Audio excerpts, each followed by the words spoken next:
The title of my presentation is really a lie. It's Shakespeare said it second. But actually, he probably didn't say it second.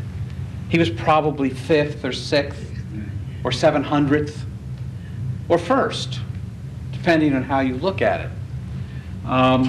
What I want to talk very briefly about is Shakespeare's play King Lear, and then look at a folk tale that has stayed in the oral tradition that develops certain themes of the Lear story and was accessed by Shakespeare. In 1577, an English printer by the name of Wolfe published a book called The Chronicles of England, Scotland, and Ireland. And those chronicles were partially written by and edited by a man by the name of Raphael Holinshed. And Holinshed basically put together with his collaborators the first history of the British Isles, the first written history of the British Isles. And in that history, he told the stories of a number of the English kings, among whom was a king by the name of Lear, L-E-I-R. And the story of King Lear was a story that had circulated in the oral tradition in the British Isles for ages. Shakespeare read Holinshed, and in Holinshed's story, the Lear figure divides his kingdom up among his three daughters and asks them how much they love him. And the youngest daughter in Holinshed gives this long, long speech about how much she loves her father. It takes a good page and a half as she goes through all the things that a good daughter should feel about her father, which boiled down to say, well, I love you as is my duty to love my father. And Lear banishes her from the kingdom. She goes off to become the Queen of Brittany, where she rules quite successfully for a number of years until and I can't remember whether it's the husbands or the sons of her two sisters who remained in King Lear's good graces, mount a campaign against her. And when it's clear that her kingdom is going to fall, she stabs herself, falls upon her sword, and dies. But she reigned for a long time. Shakespeare's King Lear does things to the story that no one else had done before. It was first performed in around 1606. Two other versions of King Lear, two other theatrical versions of King Lear, were staged in 1605 and 1604. And they pretty much followed the happy ending version that we see in Holinshed. Shakespeare was the first one to ring in the subplot of Gloucester and the tragic ending for the good daughter, the faithful daughter, Cordelia. But where did Shakespeare get the story? Well, we know he got it from Holinshed. Holinshed got it from the oral tradition. And what was that story? Well, once there was a king, and he was tired of being a king. He wanted to retire. We all can understand that. I think it comes time in our lives when it's right to retire, and he was ready. So he called his three daughters to him. And he said, now, girls, now you got to remember, this is a period piece. He said, now, girls, he said, I'm going to retire. I'm finished. I'm washed up. I can't do this job anymore. I can't even wear the crown. And I'm going to divide my kingdom among the three of you. But first, you got to tell your old daddy how much you love him. And he looked at his first daughter and he said, now, honey, how much do you love your old daddy? And she looked at him and her eyes grew wide and she said, oh, Daddy, I love you more than the earth and the sea and the sky and all the critters that walk upon it, swim below it, or fly above it. And he said, that's real good. He said, that's excellent. You get a third of my kingdom. And then he looked at his second daughter. And he said, honey, how much do you love your old daddy? And she said, well, Daddy, I love you like the earth and the sea and the sky and all the critters that walk upon it, swim below it, or fly above it, and the sun and the moon and the stars and all the space and space dust in between. He says, oh, he says, that's real good. He said, excellent. You get a third of my kingdom. And then he looked at his third daughter, the youngest. And he said, now, honey, for a third of my kingdom, how much do you love your old daddy? And she looked at him and she said, well, Daddy, I love you just like meat loves salt. He kind of stood back and he looked at her. Now, let me get this straight. Your oldest sister here says she loves me like the earth, the sea, and the sky, and all the critters that walk upon it, swim below it, or fly above it. He said, that was good. That was good. That got her a third of the kingdom. And then your next sister here, she tells me she loves me like the earth, the sea, and the sky, and all the critters that walk upon it, swim below it, or fly above it, and the sun and the moon and the stars and all the space and space dust in between. And I imagine the asteroids too, right, honey? And she says, yeah, Daddy, that's right. He said, well, and she got a third of my kingdom. That was a real good answer. And then I come to you, and you tell me you love me like meat loves salt? He said, that's no good. That's a puny answer. Now, I'm going to give you 30 seconds to come up with a better answer.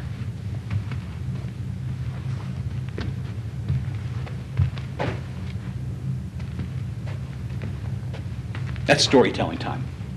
Okay, your 30 seconds is up. How much do you love your old daddy? And she said, Daddy, I love you like meat loves salt. He said, wrong answer. He said, we're finished. We're washed up. We're kaput. You're not getting a third of my kingdom. You're out of here. I want you to go. I want you to shut that door behind you, and I never want to see you again. I'm going to split my kingdom among your two sisters. And she walked out the door. And he looked at the two sisters that were remaining. He said, honey, for 6 months of the year, I'm going to stay with you. And he looked at the other sister and said, and then the other 6 months, I'm going to stay with you. And when I'm with you, well, you're going to take care of everything. You're going to pay the credit card bills. You're going to keep the Mercedes gassed up. I'm going to have big parties in the barn every Saturday night. The boys are coming over. We're going to make music and play cards. And we're going to drink and whoop it up. And we're just going to have a great time. And then the 6 months I'm with you, you'll take care of the credit cards. You'll keep the Mercedes gassed up. And you'll pay for my parties. Well, that's all right with you. And they said, oh, Daddy, that's fine. And he said, good. My life is going to be smooth. Now, meanwhile, the youngest sister had walked out. And she walked up the path to the gate.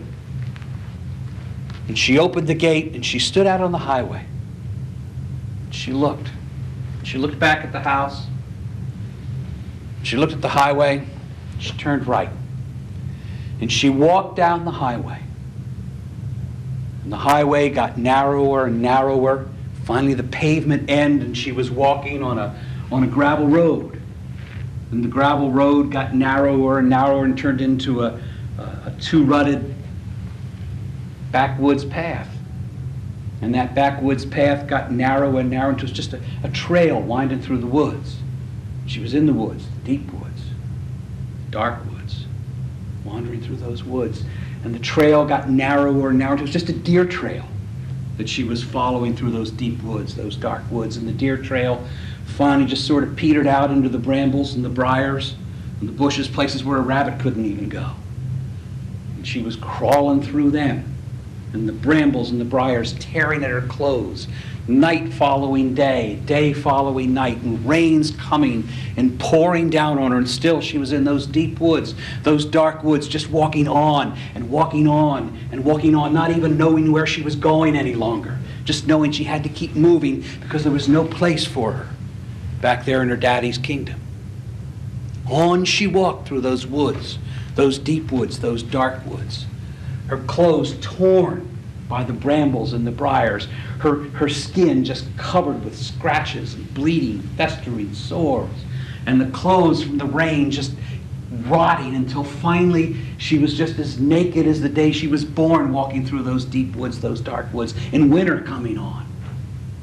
And the rains turning to sleet and the sleet threatening to turn to snow. And still she had to press on through those woods, find some place where she could rest.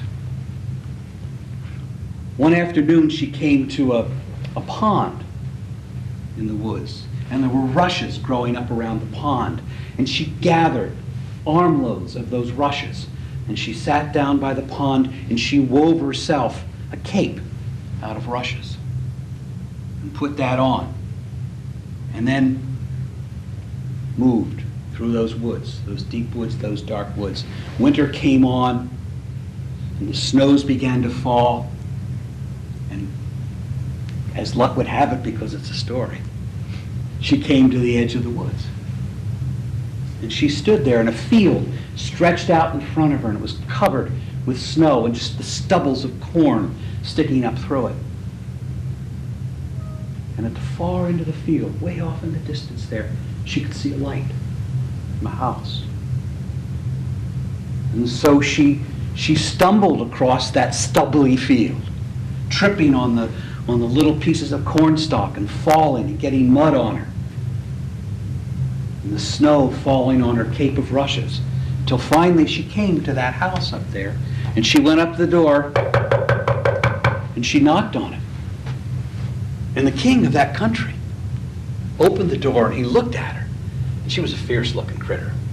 I mean, you can just imagine how she must have looked with those scratches all over her face, her hair long and scraggly and covered with bird droppings, and that cape of rushes covered with mud and snow on her shoulders. And he just looked at this fierce creature standing before him and said, "What do you want?" And she said, "I'm desperate. I'm desperate for food. I've had nothing to eat but whatever I could find in the woods. Maybe I'd find a squirrel. Maybe I'd have to dig roots out of the ground with my hands." And he looked at her hands, and her fingernails were just long, filthy talons, broken from where she'd been digging through the hard, half-frozen soil. And he looked at her, and she said, "I need a job. I need a job of work and a place to stay." And he looked at her, and there was something about her that just touched him. And he said, "Well, look," he said, "I do have work in my kitchen. I need someone who can get up every morning at 3 o'clock, get the stove cranking for breakfast, clean out the kitchen so that the cook can come in and get everything going for breakfast for my whole household. If you can do that," he said, "I'll give you the job. There's a pile of rags behind the wood stove where you can sleep at night, and I'll give you whatever pickings you can have to eat. And if that's good enough for you, you got the job." She said, "I'll take anything." And so he put her to work in his kingdom, in the kitchen. And they called her Rush Cape there because she would tell no one what her name was. Just Rush Cape, they called her, for the cape that she wore. And she did good work. Every morning at 3 o'clock she was up. She had the firewood split and stacked, and the stove going, and the kitchen spotless. So when the cooks came in, they can go right to work and get breakfast ready for the household. Now, this same king had a son whose name was Harold. And Harold, I guess to put it as politely as I could, was a problem to the king. Harold wasn't interested in doing anything around the kingdom. You know, his father was always trying to get him to go up to the North 40 to clear land. Harold said, "No, Daddy, I don't want to do that. I want to stay at home and play with my Dungeons and Dragons." He'd stay in his room with his little video games, just sort of, clicking away with his thumbs. And he just drove his father into distraction. "What am I going to do with this boy?" He said, "I've got to do something with him. He's driving me nuts." He said, "Harold, let's go hunting today." "No, Daddy, I don't want to go hunting. I just want to stay here in my room." Well, this had gone on for years, long before Rush Cape came to the kingdom. The king said, "What am I going to do with this boy? What am I going to do?" And he had an idea, really a brilliant idea for him. He'd hold a huge barn dance. and he'd introduce Harold to every eligible young woman in the kingdom, and surely one of them would fall in love with him and marry him. Surely one of them would want to be the queen in waiting. So signs went up on every telephone pole in the whole kingdom. Big barn dance at the king's house Saturday night. Free beer. Barbecue. Music. Banjos, fiddles, guitars. Everybody invited, especially women. Of course, you got to remember, this is a story, and it reflects the values of a certain time.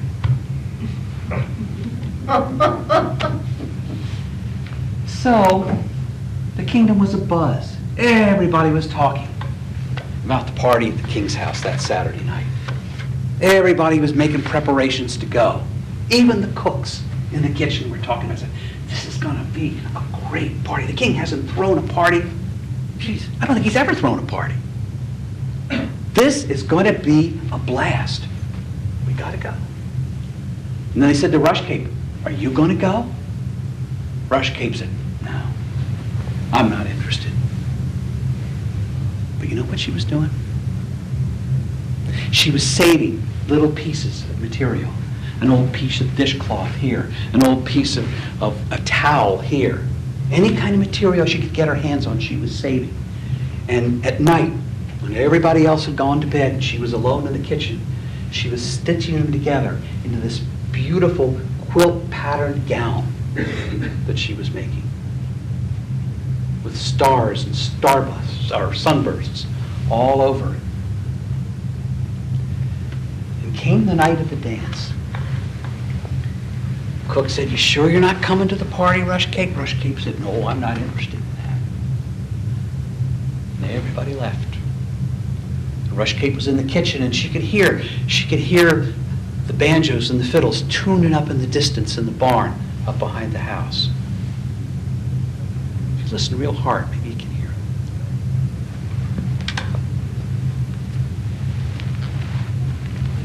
it. She took a big galvanized bucket and filled it with hot water and took a bath and washed her hair and put on that patchwork quilt gown that she had made, and then she stood in the kitchen and she combed out her hair. I can't quite imagine what that would be like, but she combed out her hair and she brushed it and she brushed it and she brushed it until it fell over her shoulders and caught the candlelight in the kitchen, and it was like little fiery points just dashing all over the room as the light glinted off her hair. And she looked in the mirror and she said, cool. And she went out the back kitchen door. And she walked up the field to the woods behind the barn. And she walked through the woods up behind the barn, and so she came out on the road about a quarter of a mile on the other side of the barn. And she walked down the road as if she were coming from the other direction. And she walked into the barn. And those people that were there that day say that when she walked into that barn, it was like John Wayne walking into a bar at Cheap B Western. The music stopped dead. And everybody turned and looked at her as she came in. And Harold, who was sitting on a bale of hay drinking a Budweiser, put the beer down, and he came walking down the barn through the aisle, and he came up to her and took her hand and said, will you dance with me? And she said, okay. And she danced with him. And they danced all night. And Harold's heart was just going like that. He was in love. He'd lost it completely and absolutely. And they danced and they danced and they laughed and they talked. And finally she said to him, she said, Harold, what time is it? And he said, oh, it's midnight. She said, midnight. She thought to herself, oh my Lord, I've got to get up at 3 o'clock. I've got to get the stove cranking and the kitchen clean before then. She said, I have to go. He said, but you can't go. She said, no, I really have to go. And she started for the door. And he said, please don't go. And she said, no, I have to go. But I love you, he said. And she said, I'm sorry, I gotta go. She started running out the door. He came running after her. He took his ring off. And he said, well, take this ring so that you remember me. And he handed her the ring. And she took it. Gold, rubies, a diamond. That'd bring a nice price. Okay, she said, thank you. And she slipped it in her pocket. And she went back to the kitchen and started her routine for the next day. Now, next morning came, and the king went into Harold's room and he said, well, Harold, you must feel pretty good after that party last night. Did you meet anybody? Yeah, I met somebody, but she doesn't want anything to do with me. Well, that'll all take care of itself. Sure she will, said the king. Now, come on, let's go get up and let's clear some land. We got work to do. We got a whole tobacco allotment we got to get planted. I don't want to get out of bed, Daddy. I'm never getting out of bed again. My heart's been broken, and I'm just going to lie here, and I'm going to lie here until I die, because I just can't do anything, Daddy. I've had it. I'm just going to lie.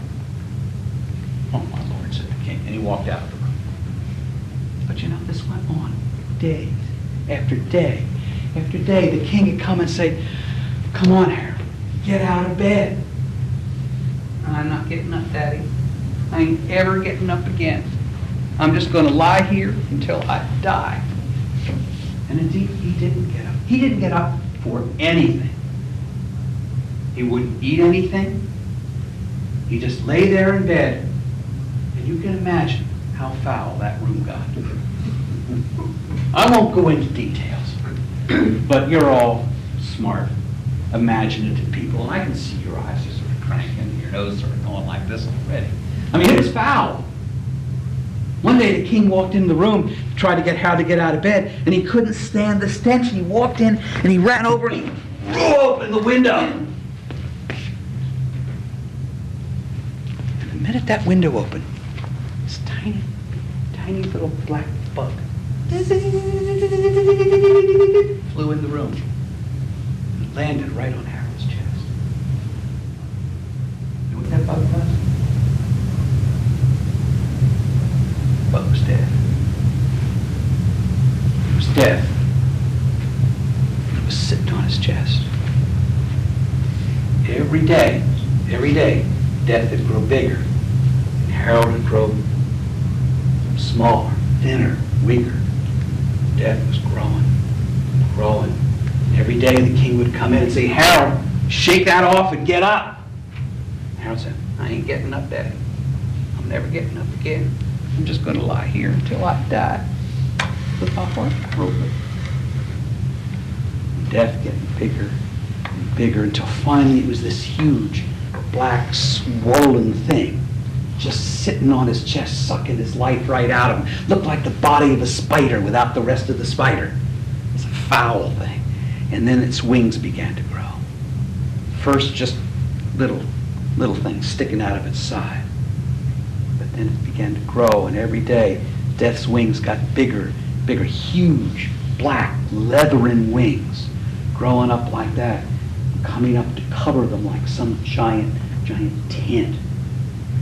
And the king looked in, and he knew that the day those wings closed over Harold, the boy would be dead. And the king was distraught about this. I mean, Harold, let's face it, he wasn't much, but he was his only boy, his only son, his only child. So he put a notice out on every telephone pole in the kingdom. Anybody who can save my boy's life will get half the kingdom. I'll tell you, that brought him out of the woodwork. First came the internists, then came the cardiac surgeons, then came the gynecologists, then came the psychologists, then came the chiropractors, then came the dancers, the Shakers, the Quakers, and the Midnight Makers. Everybody came, tried to save the boy's life. And though everybody failed, of course, nobody could do anything for him. And then one morning, the king walked up, and he looked in the room, and Death's wings were that close together. And he knew that this was the day that they would close, and that he'd lose Harold forever. And he stood outside that door, and he began to keen. Did you ever hear anybody keening? Never heard anybody keen? It's a mourning wail, and it's a fierce sound. It's a fierce sound. And he stood there, and it was like, oh, oh,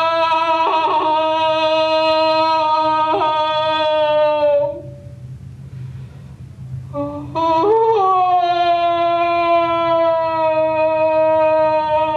and it resonated throughout the whole house.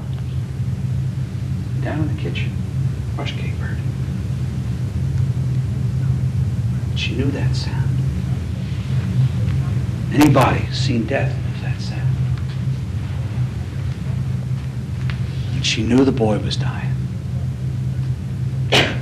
She thought, what can I do?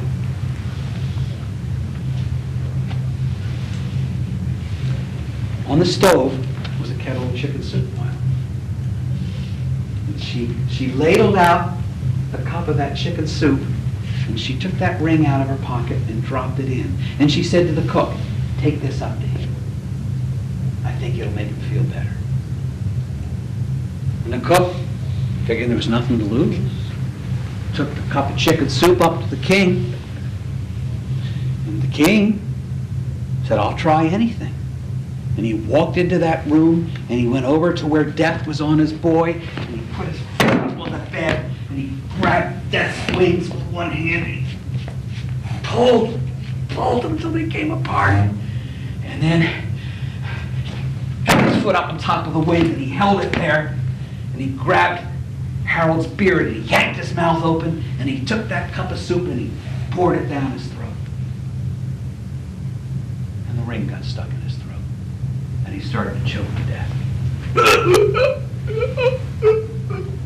And the king looked at him choking, and he took his fists, and in a modified Heimlich, he went boom, like that, right there on Harold.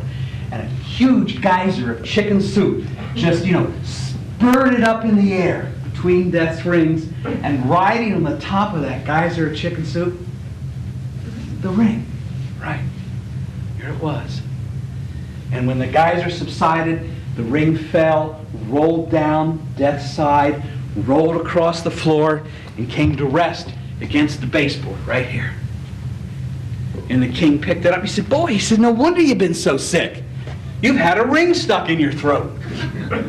And Harold said, a ring? And he sat up, a ring? And he knocked Death right on the floor. How'd you get that ring? The king said, it came right out of your throat. And they talked, they traced it down, and they found out that indeed the ring had been in the soup. But the cook said, I didn't put it there. I didn't try to choke him. Rushcape did it. And the king went down to Rushcape, and he said, is that true? Did you put that ring in the chicken soup? She said, I did. He said, well, you saved my boy's life. She said, yeah, I did. Does that mean I get a half of the kingdom? And he said, as soon as you're married. And she said, now wait a minute. Okay. I don't want to be disrespectful, but all the ads on the telephone poles in this kingdom said, whoever saves my boy's life gets half the kingdom. They didn't say anything about marrying him. Now, for example, if the newspaper editor saved his life, would he have to marry the prince? Well, no, said the king. No. And how about if some old retired college professor married him? Say, would he have to marry? Well, no, said the king. Well, then why do I have to marry him? The king said, well, because you're a girl. She said, no, king. It doesn't work. She said, king. And I probably ought to check with my attorney before I really go too far with this. But she said, king, don't you know anything about oral contracts? Now, it strikes me as though you've got an oral contract on every telephone pole in this kingdom, that whoever saves your boy's life gets half the kingdom. Doesn't say anything about marrying him. Well, the king said, that's true. I'm sorry. I don't know what I was thinking. It doesn't say that. I know it doesn't say that, but I'm desperate. I'll try anything. And she said, well, I want my half of the kingdom. The king said, well, can't we make some kind of a deal? If I give you half of the kingdom, will you at least take him with you?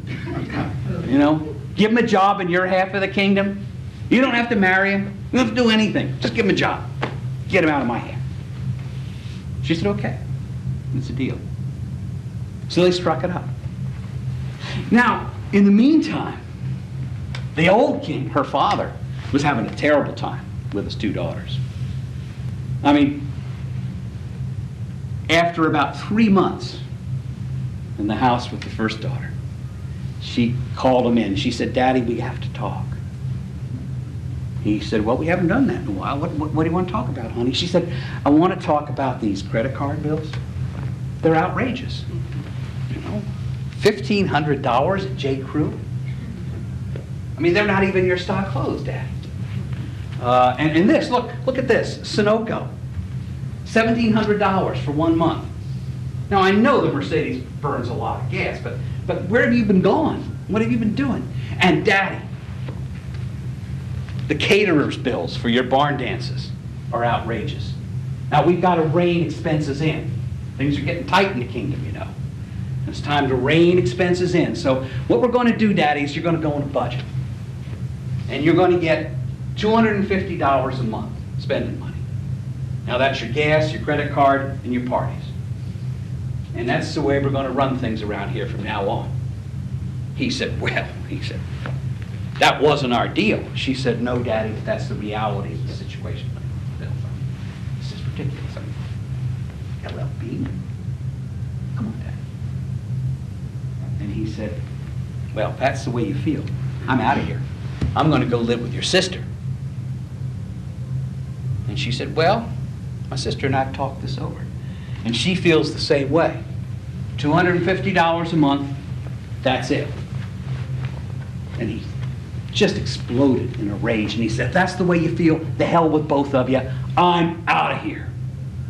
And he walked out the door, slammed it behind him, walked up the path to the highway, turned right on the highway, and walked down the highway until the pavement disappeared and it turned into a gravel road, walked down the gravel road and turned it to a two-lane rutted backcountry road, walked down that backcountry road till it turned into a footpath, walked down that footpath and turned into a deer trail, walked down that deer trail into the dark woods, the deep woods, until he came to the places where the brambles were so thick and the briars were so thick that even a rabbit couldn't scrum through them, and still he managed to scrum through them.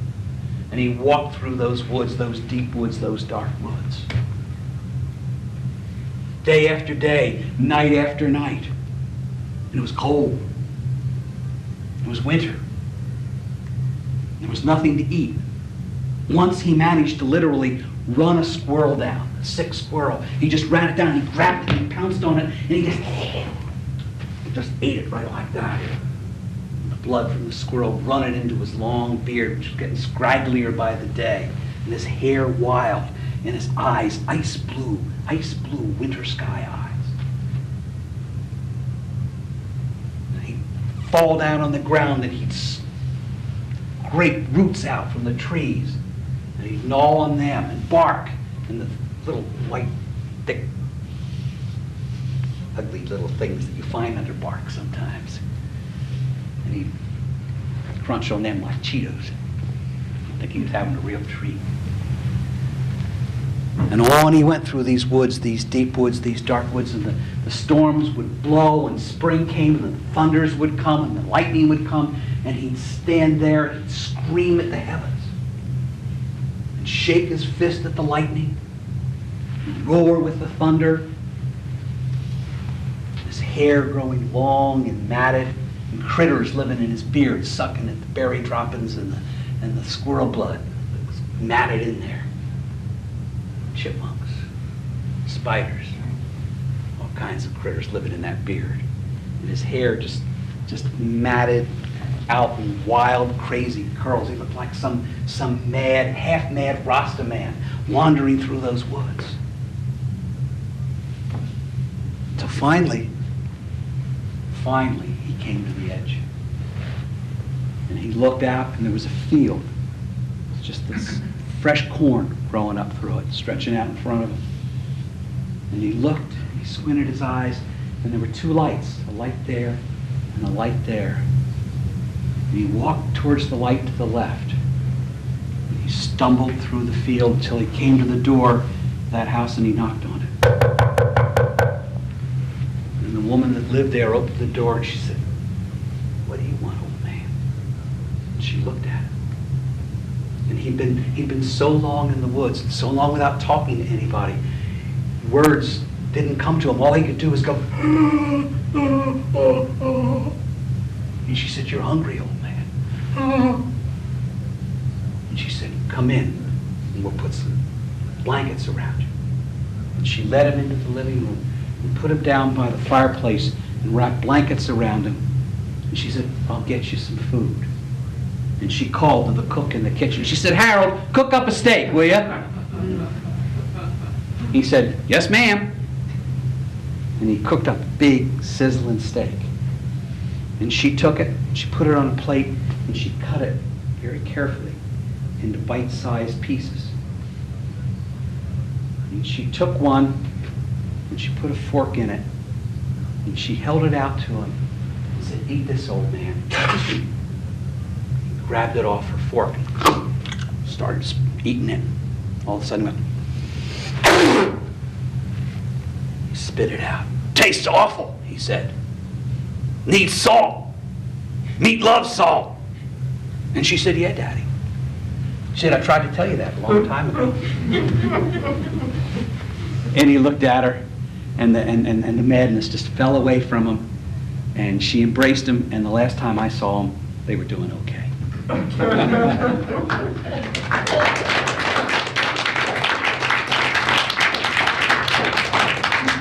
So some anonymous folk teller said it first.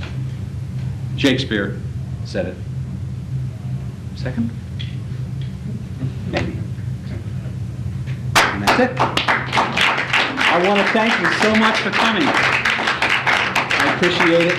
It's wonderful to see so many of your faces again after, some of you after many years. Priscilla, 1980? Yeah.